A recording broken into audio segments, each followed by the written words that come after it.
Mayong hapon kaninyo mga kachismis. Kini nga content grabe ka espesyal ni ini. Loy kayo ang kahimtang ni nanay. Sa unan mong pagtan-aw murag na ara siya makita, pero ang tinuod wala siya makita. Siya ra usa karon sa iyang panimalay. Nikaon ra siya junk foods. Kay way ikapalit, loy kayo ang kahimtang ni nanay. Murag gikumot ang akong kasing-kasing nga nagtan-aw kang nanay.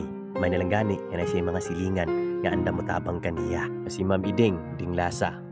Ug atong nahibawan ni ate nga na siya igsuon nga amang usab sa mga kachismis sa inyong pag-share sa atong video.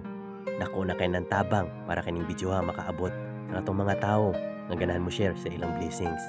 So ato siyang gihatagan og gamay nga cash para magamit niya. So dara. Ay, dara te. Dawatanan. Ay dara. Paghatag na ko sa kwarta, naglisod ko siya sa pagdawat kay wa siya makita mga kachismis. Loy kayo ngayong kahimtang. Manghinaot ko mga kachismis ngayong i-share ning video ha para daghan ang mga kita ug daghan ang willing motabang kang Ate Nancy. Labi na nga wala siya makita. Bisan pa sa inyong ihatag nga di niya makitaan. Dako na kay nang tabang para kaniya nga mahatagan nato siya kahayag.